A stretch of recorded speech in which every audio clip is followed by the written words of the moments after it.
Yesterday, I saw this report from Aaron Wilson, who is the Houston Texans insider for Channel 2.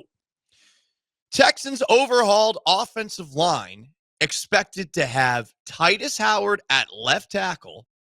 He hasn't done much of that since 2021.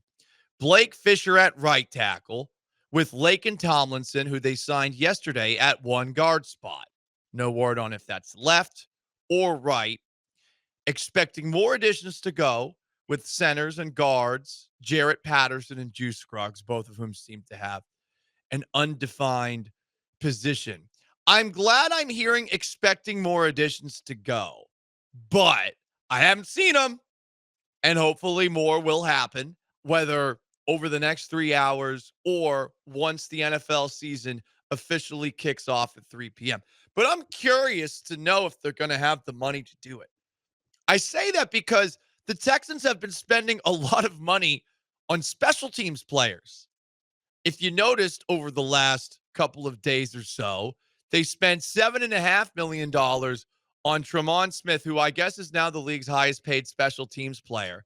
Then they signed some guy named Nick Neiman to a $6.5 million deal. And I get it, like they can restructure contracts and they can give guys extensions, yada, yada, yada, and free up more space and potentially sign some offensive linemen. But I really do think that they're going to ride into this coming season thinking that moving Titus Howard to left tackle, having Blake Fisher at right tackle, Laken Tomlinson, and two holdovers on the interior who weren't very good. I have a feeling that this is going to be what you see next year. And, oh boy, I don't know how many people have seen the movie Star Wars: A New Hope. I would hope you have. If you haven't, I'd call you uncultured. Paul, you sound like such a nerd right now. Actually, I think it's nerdy to go out of your way to not watch a movie that everyone's watched. I don't shame people who haven't seen it. I more just push back on the people who say, I would never watch that movie. Oh, you're an uncultured slob. It's fine if you haven't, though.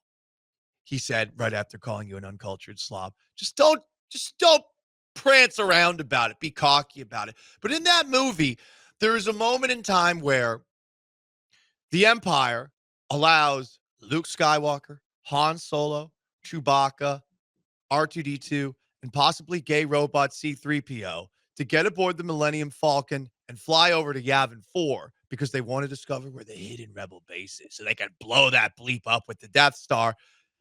There's a famous exchange between Grand Moff Tarkin and Darth Vader that we're going to play for a moment, and you'll understand why in just a second. Are they away? They've just made the jump into hyperspace. You're sure the homing beacon is secure aboard their ship? I'm taking an awful risk, Vader. This had better work. The Texans are taking an awful risk with C.J. Stroud, their Death Star, and to quote old Grand Moffy, this had better work. I don't like this plan. I do not like Titus Howard at left tackle. I do not like Titus Howard on the roster, honestly.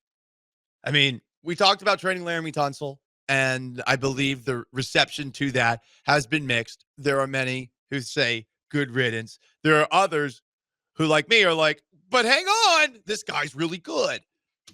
And now Titus Howard is just going to take over that spot, and he hasn't done it since 2021. The dark times.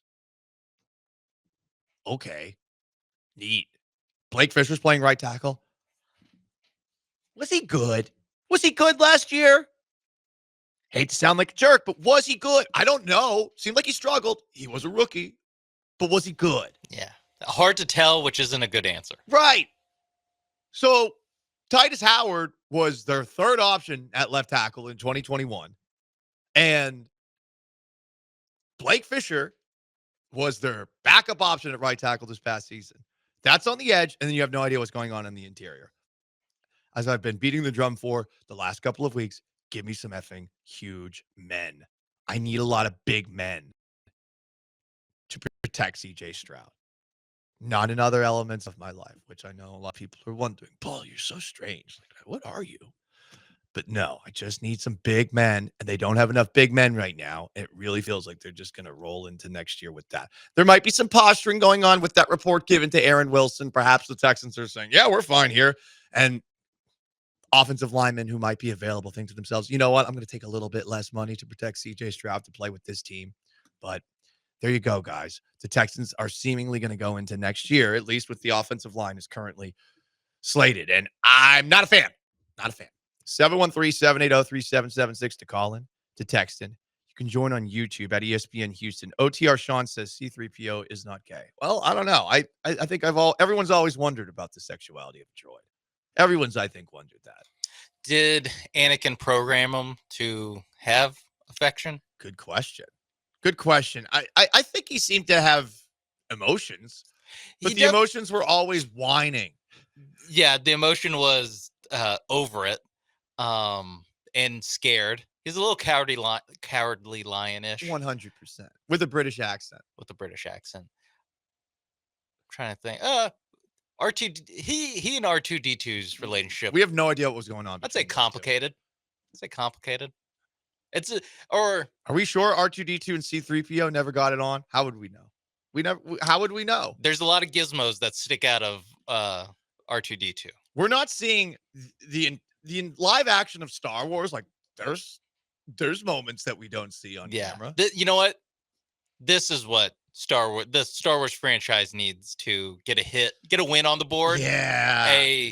I'll say 6-episode miniseries about the sexuality of a droid. Yeah, a sex thriller. Let's go. Involving C3PO. Oh, Basic Instinct, but with C3PO.